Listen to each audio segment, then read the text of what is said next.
We got a drum roll and all my beer cans just fell. I mean, I don't have. Hey guys, welcome to Babetalk. Thank God for that one. Bear can, water can. What an Everything just whoa.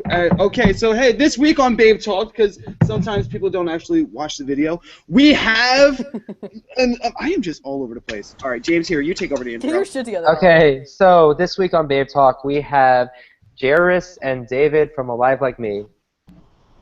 I hope I said your name right. Frozen. Oh. Hey. We're good. I think we're good now. Are we good now? Okay. Yeah.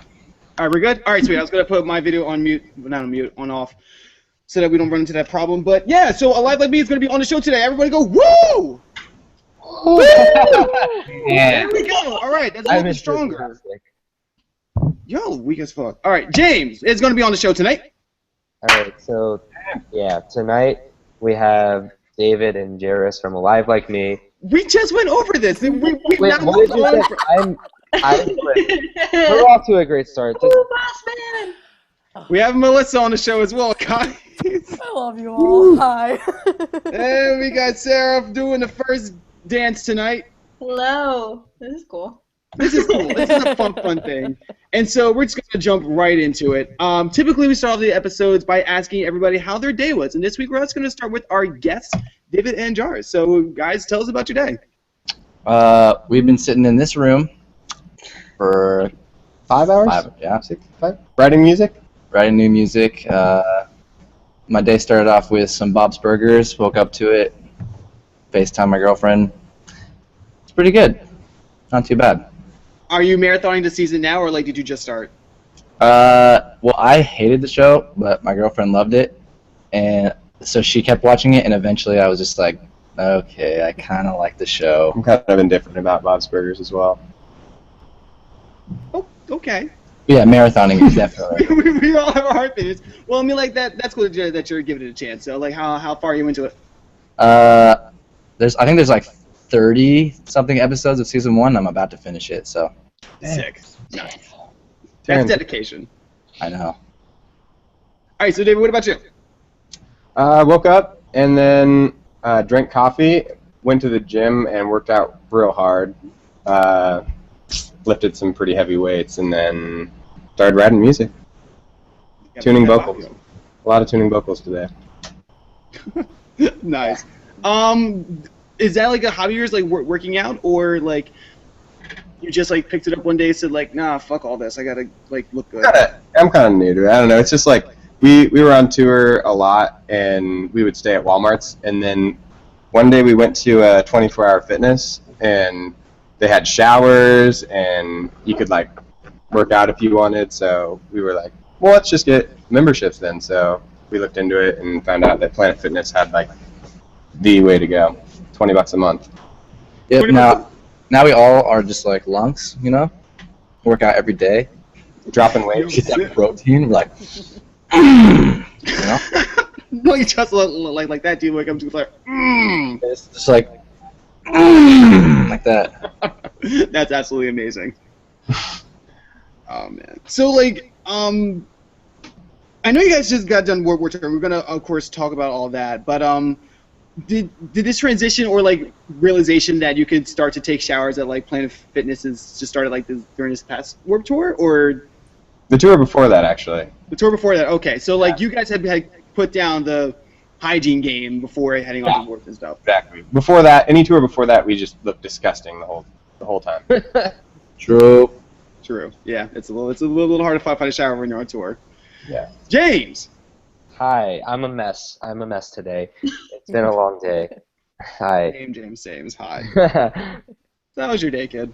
I have work really early in the morning, and I nap a lot.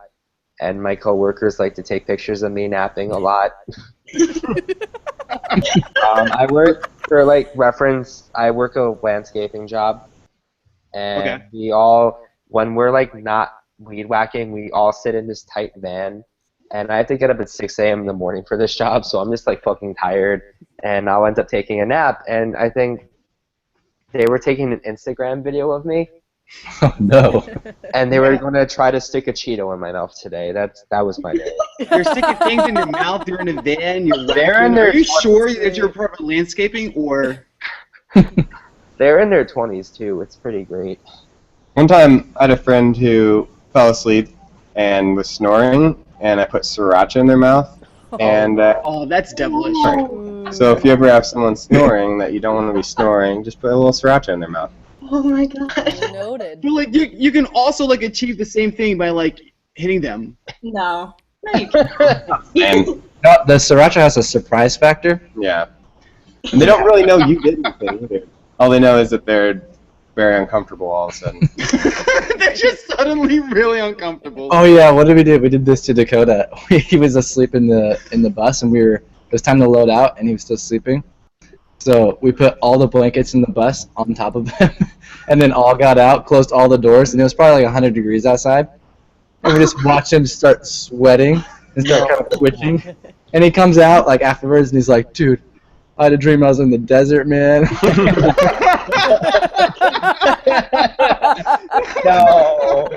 No. Oh, that's terrible. Oh, that's great. Started fucking with them like mentally too. It's just like, Yeah. no man, he's not gonna help load out. We're just gonna make him. It's like, He was going through. like I'm pretty sure that's like some shit you would see on like a Batman like super villains. It's like, oh, I finally have it where I wanted to be. Let me fuck with their dreams. You guys are actually super villains. Melissa, Yeah, my day was decent. I didn't ask about your day. I just called your name. Oh, well, I assumed that you were going to ask me about my day, so I Yeah, didn't stop think. assuming things. I mean, like, I guess now we're asking about your day since, like, you started. Go on. Yeah. Okay. Well, I mean, I guess if you don't want me to, I guess I just won't then. No, No, go on. no, fine, fine. Be that way. Okay. Hey, Sarah. Hey. How was your day? Melissa, I want to know about your day. Well, no. Yeah, Oh, you we'll appreciate come it. back to Melissa. No, she had a chance. We'll make our way back around. Yeah. I'm in timeout. It was pretty good, I guess. I don't know. That's good to What? hear. What happened? Pretty Oh. good. I don't know what did happen. Oh, no, I mean, I dyed my hair purple today, so that was a pretty big deal. It does look good. Thank you. I like What it. was it before? I'm so used to it. What? What was the hair before? Like blonde. Really, really light blonde. Dang, That's exciting. big change. Was Yeah. there a reason why you changed your hair to purple, or? I always change my hair, like it never lasts longer than like a month, which is why my hair is like gross. But I wanted to do like pastel purple, and then I wanted to low maintenance, so I did the black and You ever thought about the buzz cut? what? You ever thought about the buzz cut? Bzzz. Yeah, I actually had an undercut on the bottom of my head for like a year. It Is was that really hard to get rid of, or? Oh my god, yeah, it took like 2 to 3 years to grow out. Not worth it. Yeah. The trend was not worth it. No, not at all. No, I'm very sorry. I had a mullet for like 2 years. That ended Oh, fairly. By choice? Oh yeah. Oh yeah. It was a nice. I mean, I'm sorry. Excuse me. I didn't really need to come out sounding like a complete asshole. An accident mullet. This podcast is over.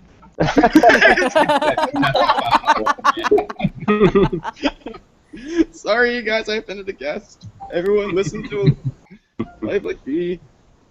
Talk to you later. All right, now we'll come around and we'll ask Melissa what her day is. Nah, this is a podcast. I can't see that. Ken, okay. It's good. It was a day I worked. And then yeah, I came home. I got stuff ready for the show that I'm working tomorrow. I'm helping with Door and I'm helping with marketing to see what kind of clientele that they bring in. So I get to see good music and I get to help with marketing. So that's pretty Sick. cool. I'm excited about that. Who's Cool. playing? I know Adventurer is playing. And then I'll get the list because hold on for a second. I'm sorry. Wait, what? I said I'll get the list. I think there's this band called Idola that's playing. Ebola? Yeah. That sounds They're- pretty sick. Yeah, they're a bunch of local bands. Boo! Boo! What is with you today? No, not you. No, I was yelling at the band. They made like a punt. Oh, a decent pun. It was I mean, great. It was a decent pun, but I mean, like. Still, Ollie. Tisk. I was in your favor this time. I'm sorry. It's all good. You're good. But okay, so you had the two bands. Yeah.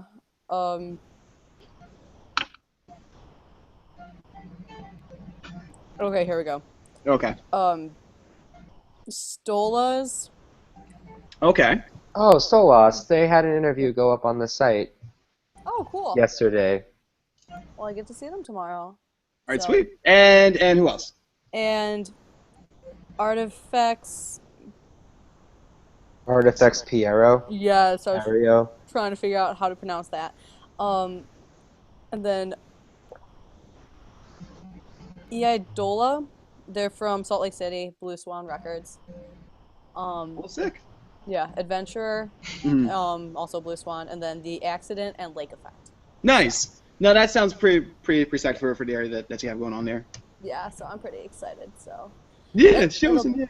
It's really obvious because your eyes are looking down. Oh, I'm like, excuse me.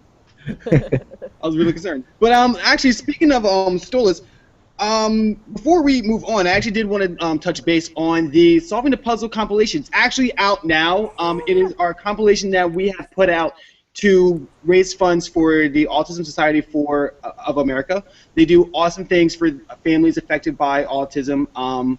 We have 39 bands that we have gotten together, so many that I'm not going to just rack down the list right now.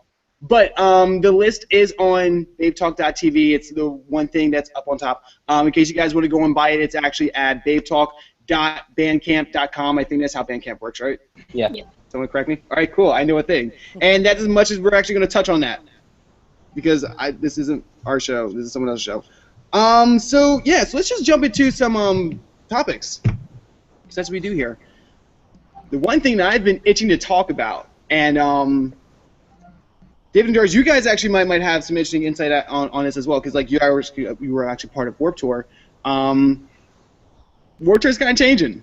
I don't know if anyone took notice, but Kevin Lyman said a lot of words, and a lot of people were like, ah! And just like everything else has been going on this year at Warped Tour, Kevin Lyman had to come back and say, wait, no, but what I meant was.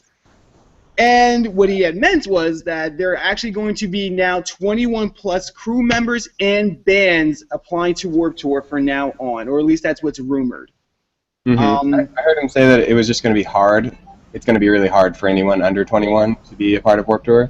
So I'm assuming that it's going to be possible, but you're going to have to jump through some hoops. But no, that makes sense. I mean, like, granted, the environment that Warped Tour has, it should be like more of an adult-oriented thing. Like, there are a lot of like punk bands, a lot of adult elements that like maturing minds really wouldn't be able to process properly. But I mean, like, is this the actual direction that Warped Tour should be going in, restricting the age for the crew and staff? Or should we start to look at more at like the actual attendance? Or should we start restricting on age at all? Well, they're not. They're not restricting the people that are going to the show. No. There will not be restriction on age to actually attend Warped Tour. But should is Warped Tour making a different decision by implying a sanction on 21 plus? I think it just has to do with a lot of lawsuits. I think he would love to have just whoever on board, but I think that a lot of the issues that he faces lawsuit-wise come with underage people under 21. So he's just trying to minimize that as much as possible. But I think more than anything, it'll just make the people who are under 21 be more responsible because they will want to be there, because I'm sure the process that he'll have laid out for those people, kind of instill within them how serious he is about the process. So makes sense. James, do you have any opinion on this? I think there's positives and negatives for it. I think it'll like I'm trying to like figure out the right way to word this. There are definitely some immature underage people on Warped Tour on the crew, at least I'm guessing, and it would also so it'll help get more mature people in there. And there's also going to be like less issues with like underage drinking because apparently that was like a huge issue behind the scenes from what I've heard from people that are more involved in the tour and everything. Which that would make sense. I don't think it should be like a only 21 and up for crew members because I think there's some dedicated, hardworking people that do deserve to be on the tour that are mature for their age and won't fuck up that are under 21. And I know that Kevin is very about like pushing for the youth and trying to find like the next big thing for people younger. I know that if Kevin likes a band that happens to have members under 21, he's going to still put them on. I just know it's going to be a little bit harder, which sucks for the people that do work their hardest to get on this tour. But we'll see what happens. It's still rumors and talk. I don't think there should have been a petition that was put out right afterwards for it. Oh, we'll see. Well, that was like product of the Defend Pop Punk group, so. Yeah, that group sucks. So let's just evaluate that for a second. It's just like, hey guys, I can't go to Warped Tour anymore. Yeah. It wasn't even like a restriction on the crowd, and now there's a petition going around that's saying, oh, Warped Tour should be a 16+ event, which is dumb because there's so many young kids that love this type of music and don't have outlets to see these bands because there are a lot of venues that are 16+, and I think it helps connect people that wouldn't normally be able to see these bands to more people. So I don't think that should be a thing. Warped Tour should still be all ages in terms of the crowd. Sarah? Fuck that petition. Yeah, that would be pretty absurd if the attendance had to be 21 or over. And I mean, like, and that's pretty much like their bread and butter. It would be like if Hot Topic started like you know, snubbing their noses at like Cartoon Network pop culture. Or like PewDiePie shit. Like that, the demographic that brings in for Warped Tour, they're not going to want to start to isolate their core demographic. That's not a smart. And I know a lot of people have been questioning Kevin Lyman's business decisions, but I mean like to actually, and I think that's one thing that people need to realize is that he doesn't want to isolate those people. Like if Warped Tour was 21+, I honestly don't think there'd be as many 20-year-olds being like, oh my god, Warped Tour. Yeah, he's a very smart person. He is a very, very smart person. Very smart. He knows what he's doing. Now with that being said, do you think that he should have addressed the issue of having 21+ crew and staff members before addressing having a tighter background check on artists, or taking a look at the buzz around a certain artist before bringing them onto a huge festival, and of course throwing shade right over at Front Porch Step, where he was kind of put back into a situation in where kids might have been uncomfortable, and everybody was not happy with it, and you kind of want to go with your crowd. Now, do you think that Kevin Lyman should and especially with so many other bands, that everyone can be like, oh my god, Blood on the Dance Floor, oh my god, Falling in Reverse, oh my god, so do you think that Kevin should have addressed those issues first before addressing his own staff, or do you think that he was going in the right direction with protecting his own and then going on with everything else? I know low key he has addressed those issues before this came out, but I do think that a lot of the issues that happened this year on Warped Tour had to do with people over the age of 21. So I don't know how much that's eliminating. I know the underage drinking thing is totally different, but when it comes to these issues, it's a lot of people over that age. So maybe the background check might be a little bit better, keeping up with the buzz, keeping up with the artists, a couple contracts maybe about conduct and what can happen if you don't maintain that conduct. That might be a better way to go. Absolutely agree. That's perfectly makes sense. And and the crazy thing is, especially with all the press that Warped Tour has been getting for this past few months, it's been negative compared to the years prior. There's been a whole lot of issues going on with Front Porch Step, and then by Kevin bringing him on, it's brought a lot of stigma. I mean, do you think that with now talks of there being a age restriction on staff and crew, and even though that it's been addressed, it's now out there that there are rumors that they might start putting sanctions on and news outlets that would never report on before, like Newsweek, New York Times, are now having negative connotations with the word Warped to it. Do you think this is going to like take an effect on Warped? In the end, it won't. People are still going to go. There's such a big crowd for Warped Tour where, like, yes, it's had issues this year, but people are still going to go. There's a lot of amazing bands on the tour every year, including the bands on the podcast this week. Like, yeah, I don't know. There's just, like, stuff should definitely, like, be improved on it. But in the end, he knows what he's doing. He knows how to draw people. So I think that Warped Tour will, it's taking like some hits from certain outlets, but I think it'll be okay in the end, if that makes any sense. Yeah, and it's not like he's leaving all these issues like unaddressed. Like he's talking about them. He's going to bring them up in due time because there's no way around it. They're coming from all these different outlets. And as long as they're addressed and he, makes changes and there are things that are done, I think it'll be okay. Yeah. David Jairus? I think the fact that he's just looking out for everybody, I think that's the main thing. He's looking out for everybody's best interest in the fans, so at the end of the day, like whatever decision he makes, it's going to be a good one. Okay.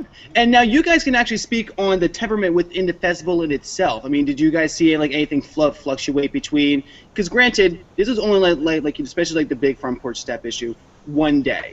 Did you guys like? And then there were other bands that had some beef going on between each other. Did you guys like see any general shift in morale between all the bands, or having fun? Like was there a different mood that happened on Warped Tour? How do you think like the artists responded to all the weird press that was going on? I feel like mainly the morale was shaped more from where you were in the tour and where they were geographically. I know like the Florida run was like a 12-day run, and that really affected a lot of people's morale. I didn't necessarily see a lot of morale shift based on the press, negative or positive, that were going on. Being a band on the tour, it's more, you have your system and you do the same thing every day, and what affects your, like, the vibe on the tour more so than whatever kind of press is going on with it outside the tour is just, what are the conditions? Is it 110 today? Is load in half a mile away over gravel? Am I 50 feet from my stage? Those are the kinds of things that I think you see a lot more, like, reflecting on the artists on the tour than, what people are talking about on the internet. But, certainly it becomes like a topic for discussion, but, more than that, I don't think it really showed that much, but. And just to clarify, like you guys aren't talking shit on oh yeah, we have you guys talking on the internet, fuck it. No, like between the band culture and from what kids see on the outside are totally different. Like you guys have different fish to fry while on the tour than to be concerned about certain stuff like that. Mm-hmm. I'm assuming that all the bands are there for the same reason, so no one can really get in the way of each other. Because we're all there for the same reason and the same purpose. To sell as much merch as you can. All right. Yep. But all right, so yeah, so that's a thing. Like James said, I'm still probably going to be going to Warp next year. That's if Kevin Lyman never listens to Babetalk. So. Actually, no, I don't think we could any of us here can do any worse than and I'll openly talk shit. Half of the YouTubers. Nah, they have their fans in the end.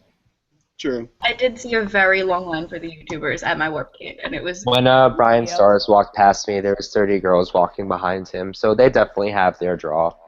True. I think it was an interesting idea, also, to include that. If it didn't work last year when they did it again, they wouldn't have brought them back this year. That's all I'm going to say. That's very true. If it's not broke, don't fix it. Yeah. I'm not gonna lie, I didn't know. I thought this was the first year, but. So did I. Oh. I think there might have been a more predominant role of the YouTube stars here this year. Because they had Jared Alonji this year. Because I had my man,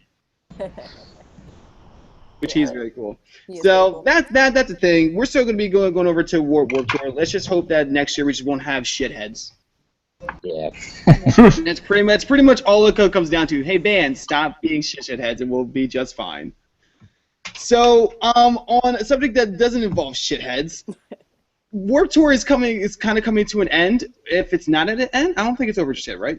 It ended this week. Yeah, it's over. Nice, Holly. Hey guys, I run a music podcast. What's going on?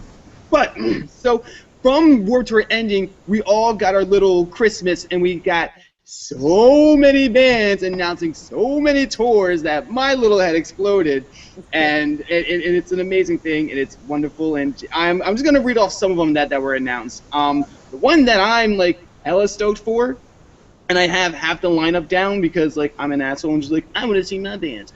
But Modern Bass is going on tour with Tiny Moving Parts, and I'm missing someone from there. And James, correct me real fast if you know. Modern Baseball, Pup, Jeff Rosenstock, and Jeff Rosenstock and Tiny Moving Parts. That's gonna be sick as fuck. The Wonder Years with Motion City Soundtrack State Champs. You blew it. So good. So good. Knuckle Puck, Seaway, Sorority Noise, Head Norths, all on one tour.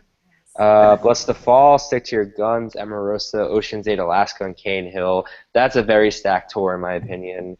Hands Like Houses, I the Mighty, Lower Than Atlantis, Brigades, and Too Close to Touches, another stacked tour. Newfound Glory, Yellow Card, Tiger's Jaw. But I'm pretty sure that was announced for like that a was while announced now. Beforehand. Yeah. I didn't know That was like a while. Yeah. I looked at it, I was just like, wait a minute, this shit looks familiar. And like, I mean, like, and that's just like some of the few. Like, are there like any big Christmassy, happy work tours over? We can announce shit tours that you guys are looking forward to. Beartooth and Atreyu. Hey! Beartooth and Atreyu. I am so excited. Where is the Blink-182 A Day to Remember tour? Is that even happening? I don't know That's if it's rumored. real. I I've don't been know if hearing that's about it real. for months. I want to know if it's real. I'm like tied between the Stick to Your Guns, Emarosa, Bless the Fall tour, and the Knuckle Puck Seaway tour. Those are just both really good tours. True. David Jairus, you guys like looking forward to any tours? I mean, we're all about touring. We wish that we got some tours, but we're writing a new album. That's Oh no, I mean like sitting back and like being audience members. fair. Not necessarily. I mean, There's a we spend a lot of time writing our music, but yeah, the Beartooth Slipknot tour. Ooh. Yo. Yes. Yeah. Yes. I'm Actually, kind of stoked to go to that. I've never seen Slipknot live, so That'd be amazing. I've heard they're okay. I mean, like I love their music, but I've heard very mixed reviews about them, which is actually a little depressing. Beartooth or Slipknot? Slipknot. I've heard that their live show is amazing, Oh, and yeah. I have shitty people, but I do know that Beartooth I heard puts on like kick-ass shows. Phenomenal. and I saw them twice, I think, at Warped, and it was killer. The crowd was just ridiculous. it's been almost 2 years since I've seen Beartooth. Now that I think about it, that needs to change. Now, what's weird is that like I never got into Beartooth, but like every year at Warped Tour, for whatever reason, I just happened to walk by when Attack was starting. So like I always just casually watched Attack and always like kind of liked them, and I was like, this is cool. And then I would listen to them and be like, I'm gonna listen to it when I get home. Then never would. And then they were like, we done. And I was like, oh fuck. Cool, same. But Sarah, you got any more tours that you were looking forward to? I'm excited for the Sorority Noise one, Wonder Years one also. That's pretty much it. I'm just waiting for that Blink tour. It's been like 4 Just years. waiting Yep. for Blink. I'm just waiting. Are there any other like Korn fans in here? Is Korn? Oh damn! Wow, man, me and James are just trash. Hi. They were my favorite band growing up. Yeah, they're going on a 10-year. They're going on a tour for their self-titled, but I guess it doesn't really matter. I cried a little. Like 13-year-old me just like shit his pants when that was announced. Same. James, we'll hype after this show's over. Yeah. So that's a thing. Well, transition. Music is a thing, and music is streamed online, and so we're gonna talk about that now. Just amazing transition. Thank you. really smooth. It was nice. Well, thank you very much. This is a subject I actually heard earlier this week when I was listening to another podcast, and it kind of got me thinking that there's a certain type of pride in people actually owning music, and like it's either, there are people that like very or that are very for owning music, and there are people that like just like then when it comes to their possessions. And what they said was that they realized that people that actually own music are way more acceptable to buying physical copies of records, buying CDs as they get older, because that's the only thing that they have compared to other people who have had a history of pirating music, are more likely to subscribe to a Spotify or to a Apple Radio or a Pandora. And that got me thinking. I actually wanted to know from your guys' perspective, and no one's going to arrest you. Like those, has anyone seen a difference between here? Like, has anyone in here pirated music before? And if so, do you find yourself streaming music more, or do you find yourself actually buying copies? I mean, I always pirated the music, Yeah. just off LimeWire or whatever. That was the first one. MediaFire. Yeah, But all that. I did buy albums that I really loved, though. That's true. I mean, there's always those albums that you had to buy. I was like, just because. Just out of principle. Yeah. But I mean, I think streaming music is huge. I think it's amazing. I use Spotify. I think that it's the best $8 a month you'll ever spend, because it gives you the chance to listen to an album before you buy it. The idea of buying an album before you've had a chance to decide whether or not it should be bought is I don't know. It's just a little bit. The system Spotify has, I think, is perfect. You just pay out the artist as you use their music, But I don't know if it translates very well. I haven't really looked into that, but there should be a better system, because I know bands really rely on first week sales and overall album sales, and that takes away from that quite a bit. But I don't know the system they use to incorporate the amount of attention they've had on Spotify, but they should implement if you listen to it more than 10 times, it just automatically that counts as a no. That's what they do now. Really? Album streaming is going into album sales now. That's a thing. Perfect. I think then it's perfect. Keep it going. There we go. You make a suggestions, it's already done. That's pretty much that's how life works, That's how you say it. Done. Done. All right, now Sarah, I saw you raise your hand. Wait,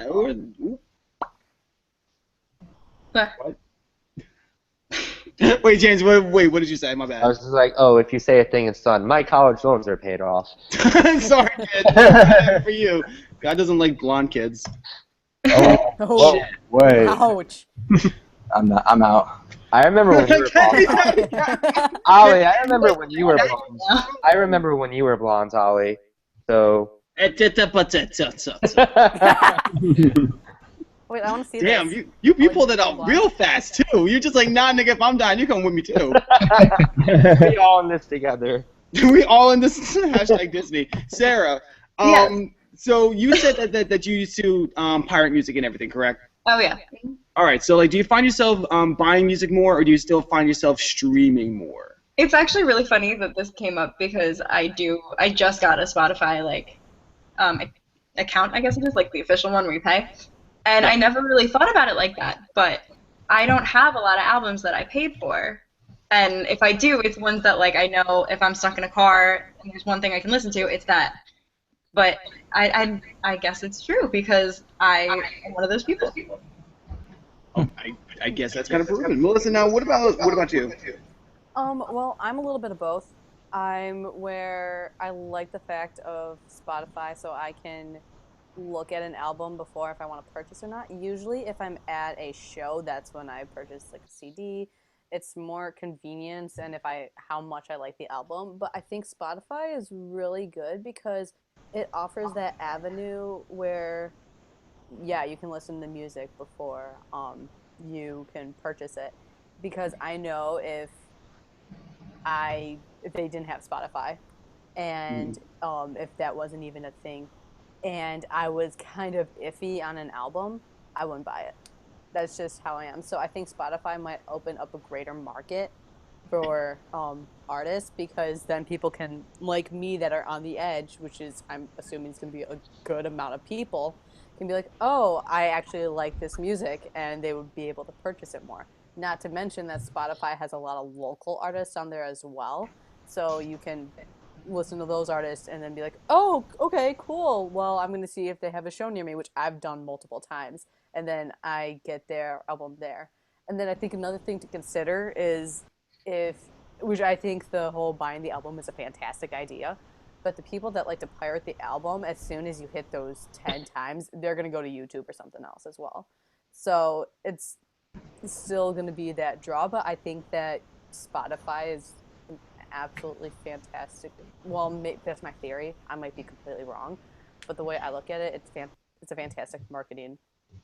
The related artists is a pretty awesome feature too, because people a chance to like, I really like this band, but I don't like. I'm new to this genre, or just kind of gives people a chance to view artists that sound like the artists that they're discovering. So.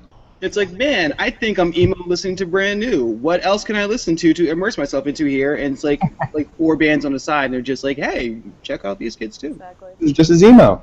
You're just as emo. Like one pop punk band in there. Yeah.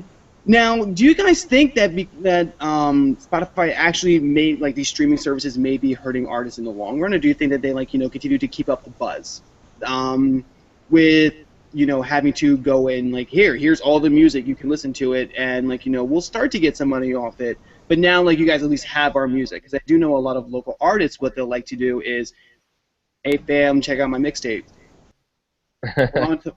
Excuse me, hold on to it. Go take a listen to it, and if you like us, come see us out.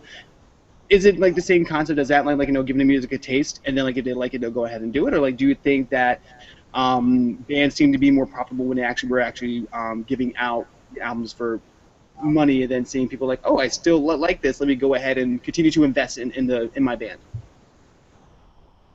I mean, I think what any artist would say is, as long as people are listening to it, that's all we care about. And I mean, there's obviously more to it than that, but I think that I'm not sure whether Spotify has a good enough system to where artists get paid out as well as they should.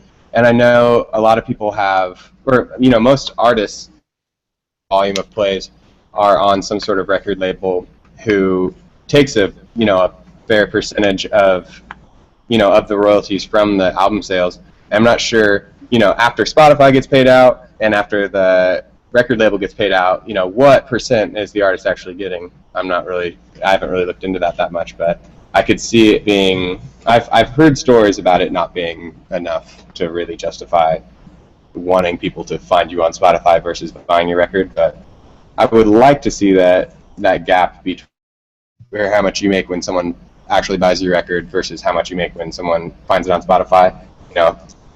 If they close that gap, then I'm all for Spotify. That makes sense. James, what do you think ends up better for the artist, at least in today's society? Spotify definitely needs to improve their payout. It's a very good way of discovering new artists. Personally, I like to use Pandora a little more, though, at least recently. Obviously, there's been issues with Spotify with the panned-up artists. Taylor Swift definitely helped bring that to light lately. Well, in her... we all know my opinion about Taylor Swift. Okay, well, there's been other artists that have been calling out. That is true, yeah. You don't like Taylor Swift? I love Taylor Swift. I don't know about him. Well, here's the analogy that I've always given, and it's Taylor Swift was I don't want to say complaining, but I mean granted she did bring some actual issues that Spotify. It was no, we need to do this. So what did she do? All right, what was her complaint? When Apple Music had put out hey, you get a few months for free, and artists aren't going to get paid out, and then Taylor Swift was no, and then Apple Music was oh, sorry, white girl, and then just actually gave she got her way. Sorry, white girl. In favor of the artists. And correct. I mean, yeah, I mean she did do right by the artist, and in hindsight, she is helping out her fellow artists, but it just happened in such a yeah. It seemed almost planned ahead of time. Not even planned. It was just Daddy, no! And Apple was just oh shit, oh my, let's change our entire the way that we actually handle our finances. Apple Music, fucking Big Brother Apple, and it's just Taylor Swift with their fucking acoustic guitar. It's and then Apple's just oh fucking here you go, Taylor, my bad, our bad, miss. Well, they were saying that they weren't going to pay out Any artists or? As far as I remember, I think it was a 1 month for free. They weren't going to pay the artist, and then like everything else after that they were going to make. And granted, that is a little shady. However, these aren't artists that are put on Bandcamp. These aren't artists that you'll get like more than like 10,000 plays on one song. But if like you hit it huge on Tumblr, you might get 500,000 on one Spotify song. We're talking Taylor Swift. We're talking to Taylor Swift. Like, and that's the whole issue that I also had with Tide, was that like the biggest moguls in the music industry, like Jay-Z, complaining about Kanye not West, having money. we're not getting enough money. Nigga, who isn't getting enough money? Like Jay-Z is one of the biggest rap artists. Kanye West is one of the biggest emerging rap artists. Madonna's one of the biggest pop stars, and they're all like, we're not getting enough money. That's one of my rules when it comes to downloading music. If they brag about stealing, like if they brag about having money in their song, I steal their music. Simple as that. Okay, Jay-Z, you want to brag about having more money than me? I'm going to steal your album and not subscribe to Tidal. Take that. If they brag about stealing music, man, I don't want their album. I don't even want to associate myself with them. Going back, I'm pretty sure that's a I'm a good Drake song fan, too. Gotta say. Well, wait, one more time? I am a Drake fan, though. Oh boy. Is Drake emo as shit? Drake is my spirit animal. Drake. Who doesn't love Drake a little bit? All right, so let's get a consensus. What's going on with the Drake Meek Mills beef? Anyone have any It's conspiracy? All right. staged. I will provide the Meek Mill update. He not only pulled off his diss track off of Spotify today, but he said in an Instagram comment that he later deleted that he was not going to entertain the beef any longer. So Drake has officially won. Wait, because I swear to God, if it's because I saved it on my Spotify, I'm not joking. Sorry, I meant his SoundCloud. His SoundCloud. Okay, I'm like, yo, I just saved back to back like 3 days ago. No. Meek Mill pulled his thing off. Oh, Meek Mill did? Well, of course he did. Drake That won. comment sounds way too mature for Meek Mill. I feel like Nicki might have written it. We will not entertain this anymore. Like, I don't think Meek Mill said that. I can see Nikki saying It's that. too much. Who is that? Who's Meek Mill? Ooh! Oh, shots fired. Yo, the beef is back. gonna be playing the Camden date over at World War Tour. Meek Mill's gonna be standing outside with a chopper like, yo, I heard you talking shit on Babetalk. You're like, whoa, we don't want any trouble. It's true. If Meek's watching Babetalk, I think you guys made it. Yo, nigga, and that's another Drake reference. Man, Meek Mills just can't get it. We almost had it with Meek Mills watching the show, but we still attributed it to Drake. Shit is a wild mess. But let's start to just get into some things. Before we get into the interview, I actually wanted to ask you guys, how was your whole like Warped Tour experience? I'm 99% sure this is your first venture onto Warped Tour. If not, I'm gonna ask. It's their second. Their second, okay. We did the second half last year and the first half this year, and both were equally as difficult, considering the vehicle we traveled in and the fact that we didn't have air conditioning, and the fact that we didn't have enough crew members to haul our gear for us. Well, the second tour was a lot easier due to our knowledge of what we wanted out of crew, but we had to take the same vehicle, so there's only so much you can do without AC in Arizona at 111. I guess that's true. What would you guys say would be the coolest stages you guys have played during this Warped Tour? The coolest what? The coolest state that you guys have played this Warped Tour, Coolest state. Literally the coolest state? or the date. Oh, okay, gotcha. Literally the coolest? Or I think it was like Alone. 85 degrees or something like that. Yeah. In Pomona. Or Pomona was ridiculous. Ventura was nice. Mountain View was the best, I think, which is the second day. So, what is it? Is it all uphill from there or all downhill from there? I don't know which one. If it gets harder, it's all uphill, right? Yeah. Yeah, it gets harder uphill. It was all uphill from there, yeah. That sounds a little rough, but then again, like that summer. But I did want to like more like a hype version, like what was like the best? What's the best state that you guys have played? Well, we rolled in really late to Oklahoma City, and we've never played Oklahoma City. and we were supposed to open the stage that day, but it was like an 8-hour drive, so we were running kind of late, and we were pushing our stuff across. The doors were open. We were like pushing our stuff across the field, like to our stage, and we load on as fast as we can, basically, and there's the biggest crowd that we had played to all tour, and I think that one kind of stuck with me because I was like, dang, we've never played here. So these are all people who just found out about us here today, and people singing along. It was a lot of fun. I don't know if that was the highlight, but Hey, what was the day that rained? Like, and we were like right next to the hill. Oh, Pittsburgh. Right? Yeah, I think so. Pittsburgh was really fun. We played for a lot of people. Virginia Beach was an awesome show. We played for one of our biggest crowds. So basically, the more people who came to have fun, the funner the show was. So. No, that's awesome. All right. Now that we're starting to ask questions, I guess we'll jump right into our interview section. We're going to go in order as I see on my screen, which would be James, Melissa, Sarah, and then myself. But before we jump into that, for the sake of the interview, I'm just going to ask names again, and then the position you have in the band, and then just like a quick overhaul of who the band is.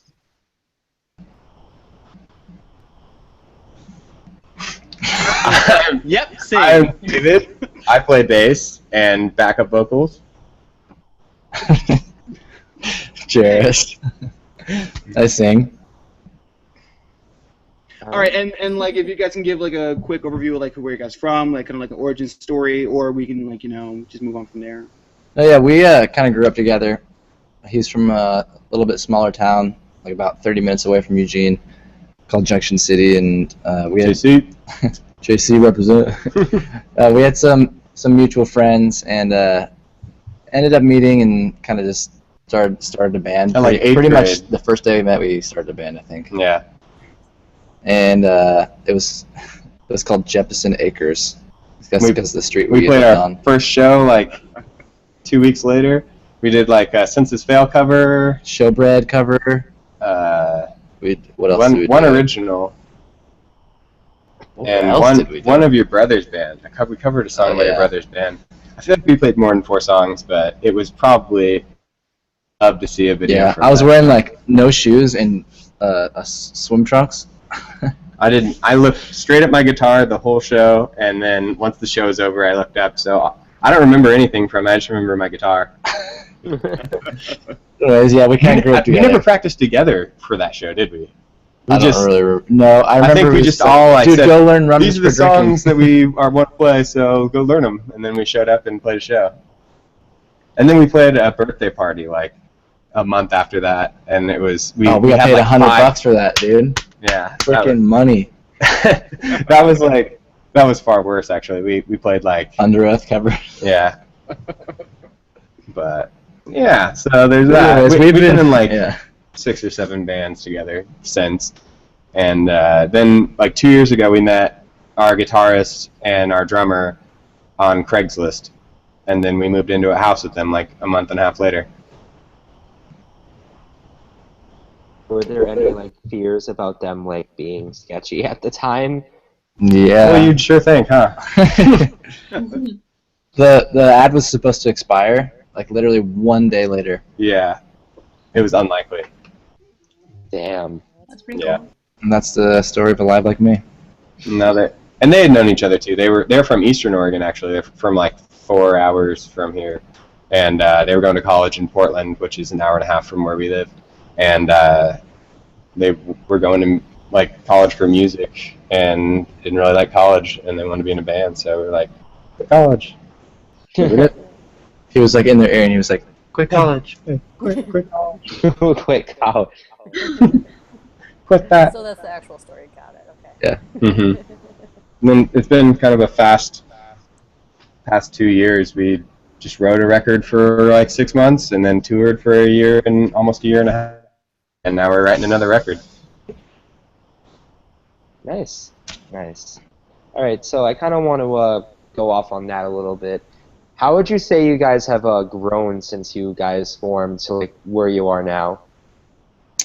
Since we formed, I mean, we know what we found out what it's actually like to tour all the time. Yeah. And found out that we could do it. And when we wrote our record, we had never toured before, and we've played more shows in the past year than we've probably played 10 times the amount of shows in the past year than we played the 10 years prior. So it's just like, we've learned so much more about songwriting and what we want to play live. Just from, if you play the same 6 songs 200 times live, you know what you like about each song. You know what you want to, like the direction you want to head in. And I think, it was just it was really constructive for us to spend that much time on the road and, just playing for people and interacting with people and seeing what kind of band we wanted to be. Nice. That sounds valid. Yeah. I'm trying to So musically, how would you say you guys have grown as well? I think what we just learned about what we wanted to do as far as our next record was sticking a little more true to ourselves, really. Last record, we tried to write music that we wanted other people to grasp onto, but I think the main thing that we learned is the second you start writing music for yourself, people will latch onto that, and it's going to come out in the music. It's going to be a little more intimate. Would you say that it's going to sound similar to your first album, or is there going to be differences in sounds? Will it be more progressive, or will it be more? We're the same 4 guys, so it's gonna you're gonna get the hint and the taste of what our old stuff was, but we've definitely matured musically, and it's gonna be different. Yeah. I'm looking forward to hear it, and I believe up next we have Melissa. Hi. Hi. Can I ask 2 questions in a round? Yes. Okay, cool. Well, the first one that I have is, because I just lost the second one, but what were some of the hard lessons learned when it came to touring your first time around? Ooh. I think for me, I'll start that off by saying vocally, the stuff we wrote for our first record was near impossible to pull off without actually being experienced. So the first 4 tours or 5 tours, it was just learning and struggling and trying to recreate what the record sounds like, and it was super difficult. But I think we're to a place now to where we sound pretty good. Were there any, I guess, physical road difficulties? Was that huge at all, or was it just more musically? Oh, there it is. Sorry, it froze. If you said anything, we didn't hear it. Oh, okay. I said, were there any huge road difficulties, any technical difficulties, or was it mostly just starting out touring, we had technical difficulties almost every night. Yeah. It was figuring out our live rig, which is right now consists of everything is in one solid. I don't know if you're familiar with gear. Everything is in one rack, so it's basically one road case that we wheel in, and we have 6 inputs that have all of our instruments. And starting out touring, it was not like that, but it was a disaster actually. But I think that it's just natural that anyone, the first year of touring, you're gonna, unless you overthink it completely, and even then, you have to know things that you have to have insight that you don't have because you obviously haven't toured. So I think I think that it's inevitable that for the most part everyone deals with those technical difficulties, but mostly just overcomplicating things.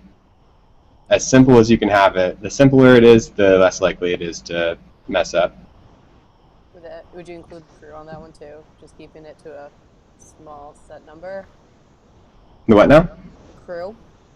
Crew? Yeah, having a smaller crew versus a larger crew, or I'd say the more the merrier. Yeah. If you can afford it, get as many crew members as possible. I'll take a bus full of crew. Oh, sounds like a lot of fun. Just have a big ass old school Rolling Stones tour bus, just for crew. Yep. Yeah. 2 buses. We toured 2 buses. One bus. They're just packed in like sardines. They don't even get beds. 45 bunks. Yeah, that reminded me of the SpongeBob episode with the sardines, where they just packed out on one bus so that they just god, anybody knows what I'm talking about? A live like we SpongeBob tour 2016. Babele punch. Yeah, exactly. But Sarah? All right. What's like your craziest tour moment that you've had? Like anything funny, anything great? We almost got in a fight with an owner of a German hotel. Oh no. Really? Yeah, because in America you buy a hotel room, it's for 2 people, you pack 6 people in, and then you leave in the morning. It's fine. Yeah. That doesn't really happen in Germany. They first of all, they have these entryways where you get into. There's like you get out from outside, and there's like a room in between the hotel and outside where you can pay for a room, and then it gives you the code for the door to get into the hotel. So we would send our tour manager in.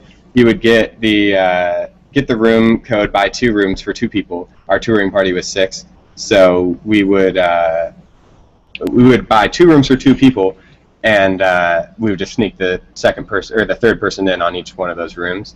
But one day, that the German manager of the hotel went through and looked at the security footage and was like, "No, you brought in extra people," and he would not leave us alone. We were like, it wasn't that early, but it was early enough to be like 9 dude, a.m. get out of our room, man. We'll pay you for the extra room. Yeah. And he was like, "No, you get out now." And we were like, all right, just meet us down there. We'll pay for the other room. And he would not leave our room. He was like, "No." I tried to close the door on him because I was like, "Dude, get the fuck out of my room! Like, I paid for this room." And he's like, "This is my room," and I was like, "Oh shit." Yeah, I was gonna say like that business owner was not gonna let that happen. But he was not someone you'd be scared of. He was just like, "Dude, come on, get out of my room." Thank you. And a pipsqueak in there. And what? Okay, so we ended up paying for the extra room. We were like, "Now shut up." And I was walking away, and I said, "Thanks a lot, asshole." And as I turned around, Jairus spit on the door, and we're walking out, and he's like, "Me asshole, you're an asshole!" And he runs to the back. Like we were like walking at this point, and he's walking out the back door, which he told me because I went to go get the credit card, which was in our van, and he told me I couldn't go out this back door. He's like, "No, you walk around." So I walked around, and then right after that happened, right after I called him an asshole, and we were walking around the front, he comes out the back door he told me not to go out of, and he's like, it was like his wife or something came out, and she started speaking like German, and it was like, "No, no, no, no, no," and I was like, "Fuck you," and then he's like, "You don't say fuck you." That was kind of like a. And there was like 2. We had like 3 of our band members, or like we had a fill-in guitarist, and he was like, he's substantially older than us. He recorded our record, and he was like, "Just get in the van, man." He was like, "Stop this." Me and Jairus were outside, like ready to throw down at this guy. This guy charged us. Dude. Yeah. And then our tour manager was like, "Listen, there's 6 full-grown dudes right here against you. Like, do you really want to do this right now?" And he was like, he backed off. But yeah. That's crazy. That's really insane. Especially not being in our own country. It was. Yeah. Like, who would have gotten a fight with him? Would we have gone to German jail for a little while? German jail? Maybe. Isn't it like impossible to get out of like foreign jail when you're on vacation? Isn't that the thing? Like if you get arrested on vacation. If I was thinking in Germany forever in jail, that'd be the worst. Yeah. It was very cold on that tour, and I think we would have just been happy with nice heat and warm meals every day. So I don't know if it would have been that bad. So bad. That's great. You guys like purposely like wanted to go to jail to get warm. That's fantastic. So I mean, even if we were there for like 5 days, they would have been, the whole tour would have been like the maximum of like 8 hours away. So we would have just caught up with it and had a nice little vacation in jail. Amazing. You go on like, "Yo, went for vacation, left on probation." Like, Yo, let's do this. Fight him. It was close though. Close call. That's crazy. And like just like seeing that, like, you know, how you guys were talking about, like, you know, being a band for 2 years. You guys are already, like, you know, signed to Rise Records. You guys have already like you know, been on tour internationally. I mean, like, for saying, like, you know, just like some kids from Oregon, like, how's been the success for you guys within the last 2 years? Because it seems like you guys are doing better than most bands, and not to like throw shade at any bands like in your genre or within our small music community. You guys are doing fairly well for yourselves. How have you been taking it in? Yeah, I mean, like we said earlier, like we've been in a ton of bands, and we just kept trying and trying and trying, and we took a fresh start with the name, but I mean, we had been. There's a lot of bands that took a lot longer to get signed, but they have just been named the same thing the whole time. Like if we would have gone with one of the other bands that we have been formerly, then it would have seemed like we had been trying for like 6 years to get signed. But yeah, people just see it as like, oh, this band just got picked up by Rise like day one. But it's like, no. It wasn't the first day we started to play music together. It was just how it happened to work out. But I mean, as far as it's easy to. I'd say everything happened fairly quickly, so you get so pumped. Like we were so pumped about it, but you definitely, after a while, you just say, "What's next? How can we keep moving forward?" So we're not necessarily dwelling on how cool it is, because it is really cool, and you have to take moments to just be like, "This is awesome. We are so fortunate to be here and be able to do all these things." But at the same time, you want to say, "Next level. How do we get there?" So I think that's the main focus, but. So you guys will like and that's why you're constantly touring. That's why you're constantly putting your nose to the grindstone and like booking out shit. Mm-hmm. Yep. We want to get to the next level. Stay hungry. That's how you do it. Oh, yeah. Gotta. Nice. All right, so it is a very crowded music scene. There's a lot of talented bands out there, honestly, and like this isn't into like throw shade at all. It's just like, how would you say that your band stands out from the rest of the pack? I mean, I always answer this question with just saying that there's 4 individual people, in the band, and there's going to be 4 bands, but like no one's the exact same. So when you put four people together in one band, like they're always going to make something new and different and exciting. And the talent's definitely there for all the guys in our band, and we're stoked on it. So I think that the individuality of us 4 is going to show a lot more in our new record too. Definitely. So I think stay tuned, because it's only going to get more of like a, I don't know, like more of our sound, I would say.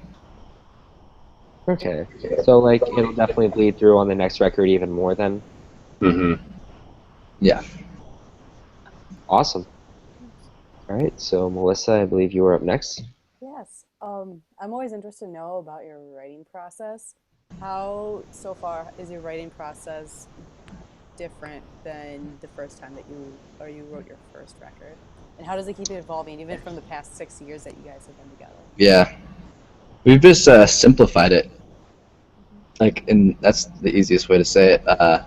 We start with all of us kind of hang out in the room, and not everybody is here every single day, but most of the time everyone's here putting in their input, so that's how we kind of roll. But we definitely have simplified it a lot by starting with the drums, getting the piano MIDI mapped out, and there's a lot of things we didn't necessarily understand writing our last record. Our last record started, we'd pick guitar first, and we would write, I would map out certain parts of songs, and I would program the drums the best that I could, and then our drummer Joel would go through and rework them and make them, the actual way that he's going to play them. And I'm just looking back at our last record, my knowledge of how to start writing a song, continue through it with the parts and everything, is just night and day. I don't know. I think that we focus a lot more on the overall the feel of a song, and like the way that changing the drums just a little bit can change that, and focus more on the vocals being first and foremost, making sure that they're exactly how we want them and that they're perfect. Is there a lot of trial and error when it comes to tuning the drums a certain way, or tuning the guitar a certain way, and then meshing it all together? One more time, sorry. Oh, you're good. Trial and error. Is it a lot of that going on when you're writing a song? Yeah, I mean, you'll definitely you'll record a guitar part or a vocal part, and when you hear it out through the speakers, it doesn't sound the same as when you heard it in your head. So you go back and you rework it. So definitely just getting it out onto the computer and listening back to it, you're definitely gonna want to change a bunch of stuff. Then are there any external influences that are different on this writing process than the last writing process? Like, personally, Definitely. yeah. Like as far We've as all started to listen to a bunch of different music this past year, just from getting out on the road and meeting a bunch of bands and a bunch of our friends. We started pick things from each and every one of them and just kind of learn from them. Yeah, like we were saying earlier, it's like you tour for a year, you spend a year playing, or a year plus playing over 200 shows. You start to figure out the band that you like. Versus when we wrote our last record, we hadn't played a single show. So you play that set, all 6 songs of our set 200 times. You learn what you want to play live and what you don't want to play live, and just the kind of band that you want to be overall. And that's definitely influenced our writing process on this next record.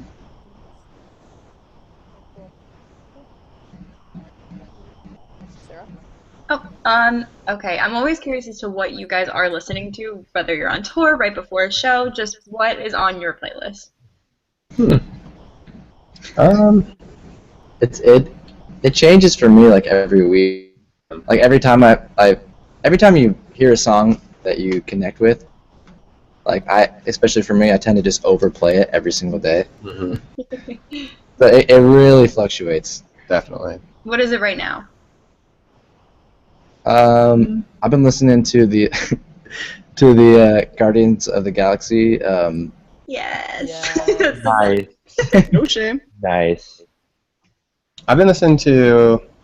Recently I've been listening to a lot of the Bad Sons. They're one of my favorite bands right now. And a lot of like The Neighborhood and bands like that. Awesome. The new 21 Pilots record is pretty awesome. Yo, get hype on it. Everyone hates them. Fuck them. I love it. That's a great album, I think. Yeah, it's great. It went to #1 on the charts for a reason. True. True. Very true. Oh. True. So, I had actually just wanted to go and and talk about you guys, just like previous writing, band life. So when you guys keep saying that you're gonna have more of a genuine feel to the new record. How did you guys write the previous record, and what was the intent of the previous record? And so now you guys have more that you now have figured out what you want to sound like. I think the intent of the first record was how fast can we play these drums, how high can we make these singing parts, and how quick can we make them. Kind of just like peacocking almost. Yeah, it was like we are this high energy band. We wanted to be super flashy about it, and we realized very quickly that all of the music we listened to is not like that. We were just writing that. It was almost like it was very like freshman syndrome where we had something to prove almost, but we just kind of took a step back and said, how does our record differ from all of the bands that we like to listen to? So. All right, nice. And so when you guys have broke it down and figured out well, now we want to go a totally new direction. When you guys say a new direction, if we can get some of the examples of some of the songs you have on here compared to maybe something that will be coming up onto the new record.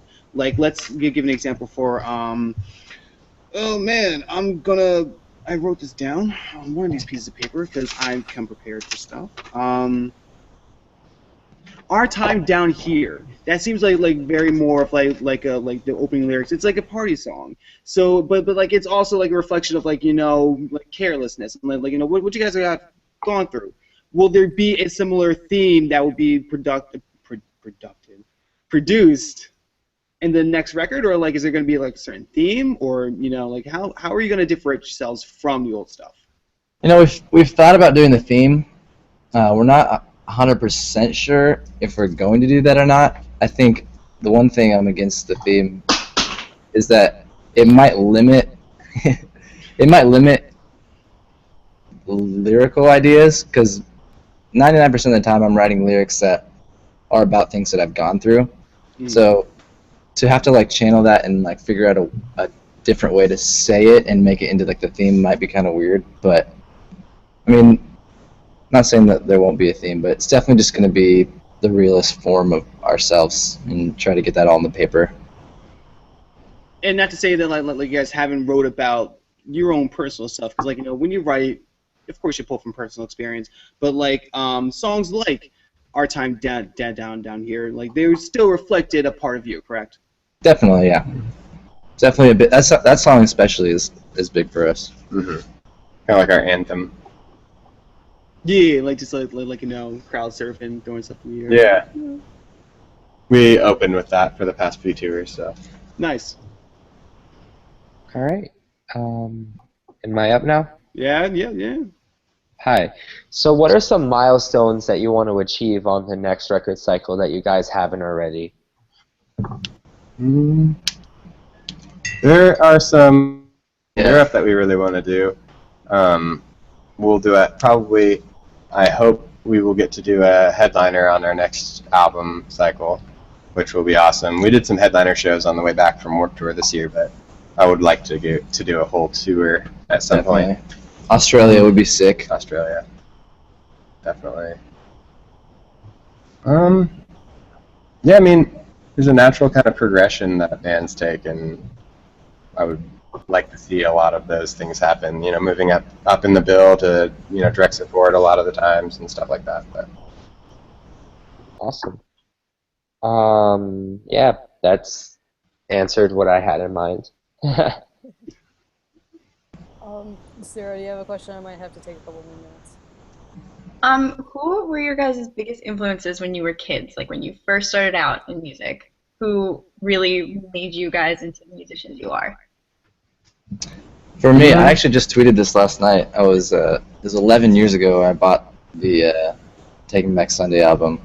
Taking Back Sunday. Where you want to be, and yeah, before we even met, my biggest influence. I bought the Tell All Your Friends. It was like the first album I actually bought. So Taking Back Sunday's been huge for us. Linkin Park was and early on, and when I was starting to play guitar and write music, it was like my main jam. That's awesome. And do you guys have any influences now that you're back writing, doing things like that? Yeah, I mean, they're all kind of the same for me. I listen to most of the time to the same albums over and over again. Mm-hmm. But definitely, like he was saying, like The Weeknd and stuff like that. Some a little more mellow stuff now that we're getting a little bit older, just kind of chilling out a little bit. So. So are we to expect like a sex drug song within the next album? Absolutely. Definitely, yeah. Sick. Okay, approved. I actually have one I want to know about the reception you guys have been getting, not only within the States but also overseas.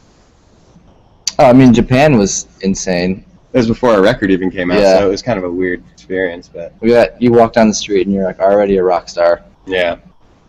The weirdest experience about that, I would say, is this January when we played our first Europe show ever. We had no idea what to expect, and it was in Belgium. And I just remember we played for about 400 people or maybe like 350 people that day, and I just remember looking out and seeing like 4 or 5 people in the center, like where the light happened to be showing, like people, and I saw like 4 or 5 people just singing the lyrics, and I had like a moment on stage where I was like, this is insane.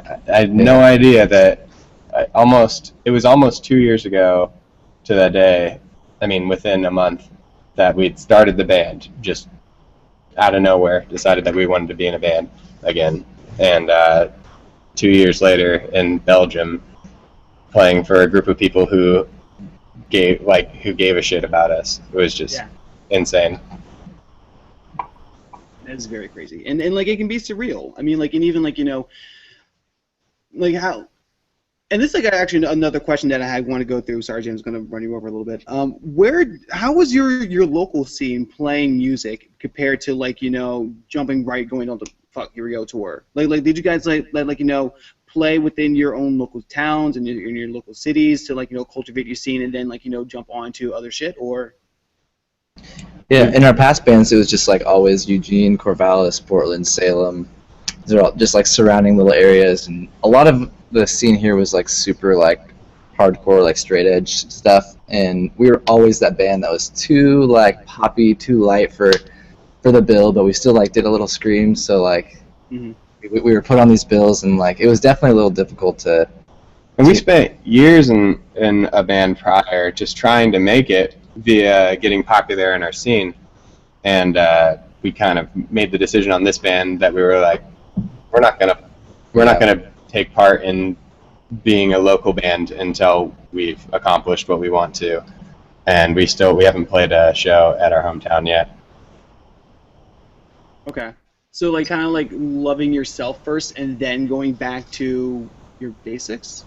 If you can elaborate on that a little bit more. I mean, the idea was we didn't want to be pegged as like this local band and have all these like negative connotations, so that when like a label looked at us, like they're like, oh, this band's just this like tiny little local band, whatever. We wanted to be like the mystery like band that started, and we have like this great music and no one's heard of it yet, so there you go. I feel like even when we were in bands in the past, when we played local shows, I felt like we gave it our all, and we tried harder than a lot of bands who would just show up and people would be so much more into it for them.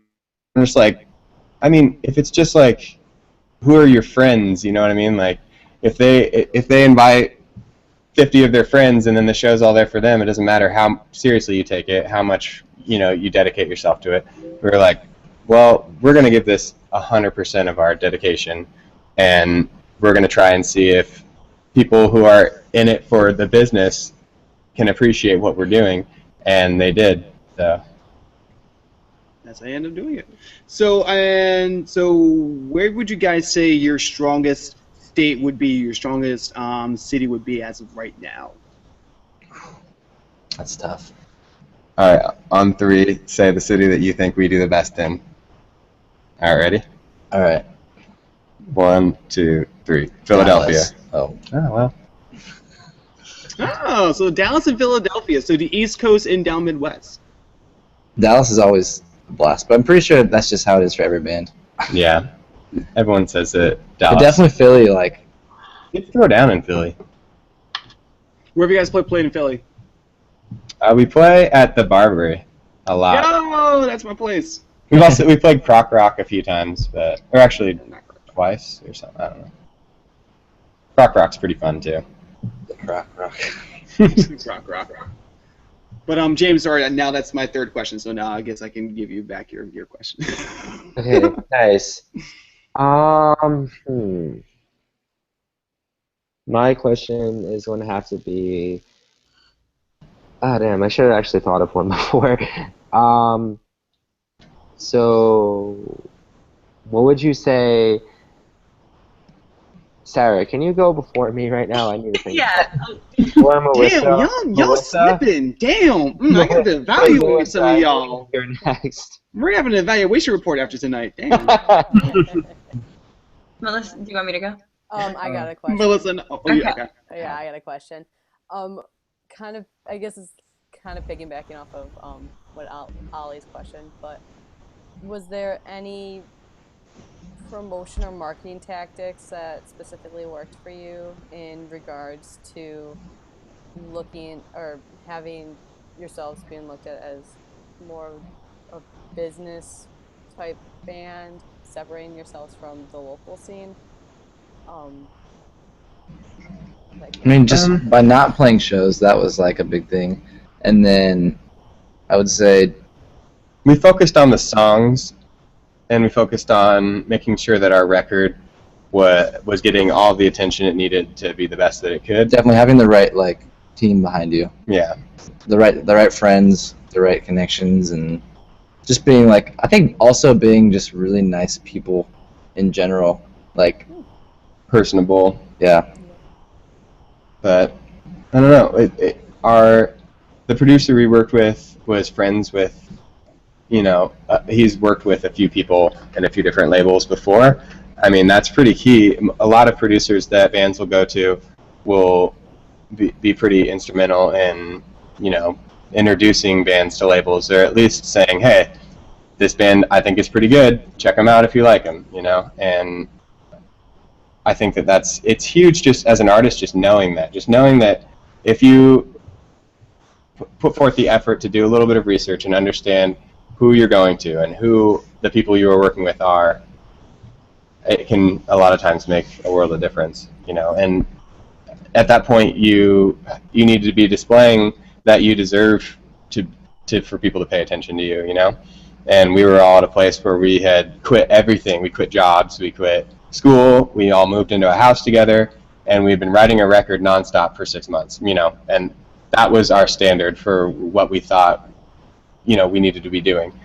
And I think that people pay attention when you start to treat it. If you treat it like a business, people will pay attention. And if you're very critical and you understand that there is a standard for, you know, the music that you're producing, then I think a lot will happen. But I guess that's kind of speaks to what we were saying about not wanting to be. When we were in a like quote unquote local band, we would meet up and practice on Saturdays, and then sometimes we would be like, oh, I can't meet this Saturday, we'll just wait till next Saturday.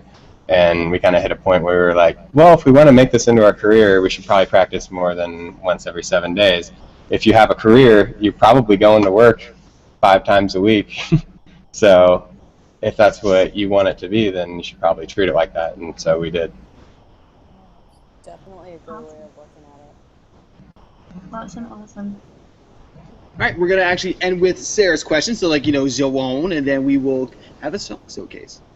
All right. If you could give just a little bit of advice to people starting out, maybe taking your approach in becoming so successful, what advice would you give? I think if you want to be successful and you want this more than anything, then it should be your everything. You shouldn't have anything on the side, no job, no other prior obligations. You should give it 100%. And like by 100%, like literally 100%. Like what you have to be honest with yourself. We moved into like a house together without really even knowing the other guys, and just said, listen, like there's going to be somebody else out there working harder than you are right now, unless you are the person working harder than them. So like you got to do it. Awesome. There you go, and that's a very awesome way to look at it. You have to want it more than the other person. You have to. I mean, I think that goes for anything in life, really. Yeah. But if you want to be, I don't know, if you want to fill a position that a lot of people want to fill, better act like you want to fill it. So. All right. And let's start to break down how you guys are feeling it by giving a song showcase. So, if you guys can just give a quick description as to what song we're going to be showcasing, which we actually touched on earlier, which is going to be Our Time Down Here, and then we'll play it. Definitely, yeah. Our Time Down Here. We wrote it about kind of finding exactly what you want to do in life and running with it, kind of like what we were saying, and not letting, you know, your job or your girlfriend or your parents get in the way of that. Staying true to yourself and just making it happen.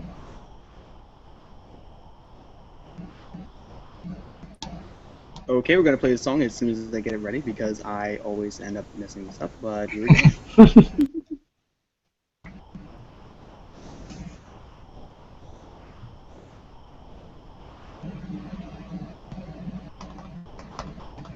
Wait, are we playing it? Are we supposed to play it? No, he's playing it. Oh.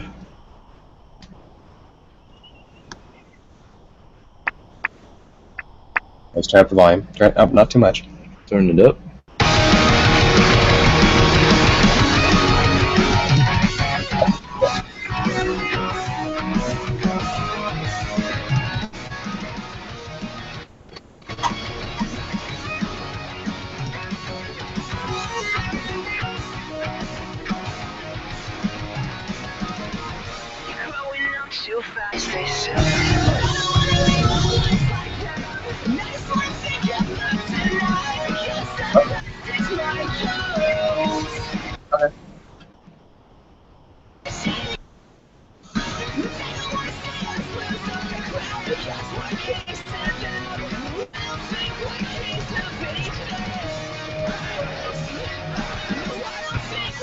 No. No.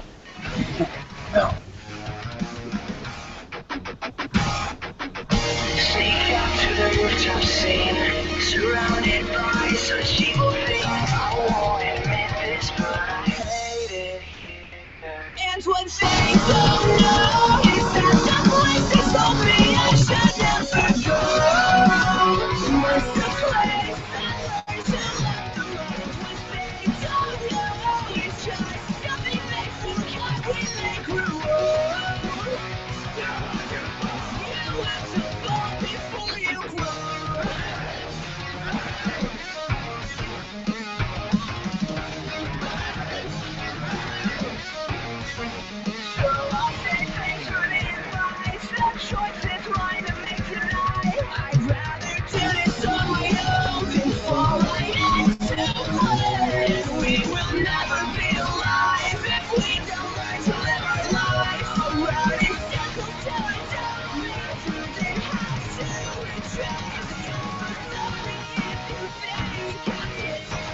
James, take over. I can't hear anything.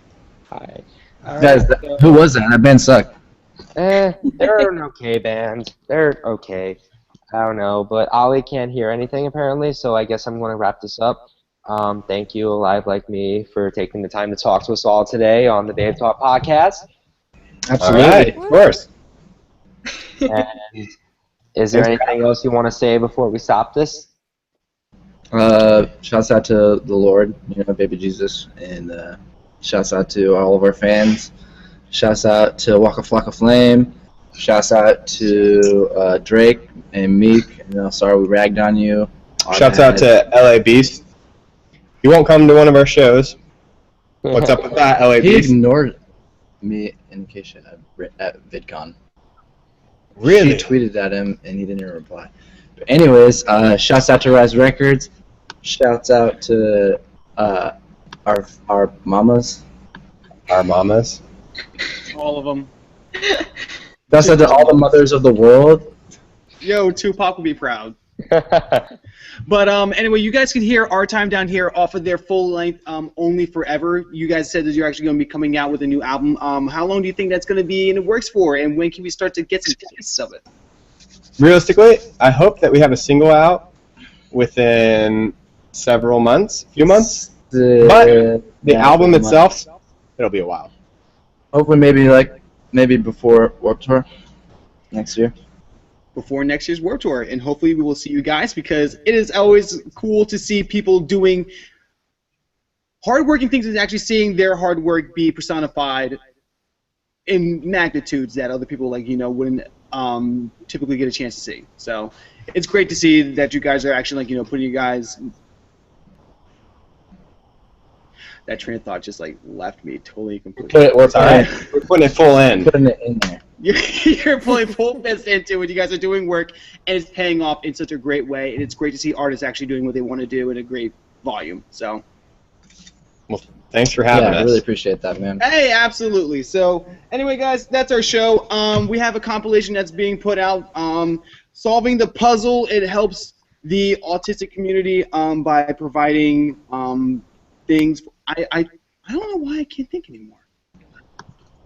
But that's actually where we're going to end the show. So, for James, Melissa, and Sarah, and myself, good night, everybody, and enjoy the rest of your night. Peace.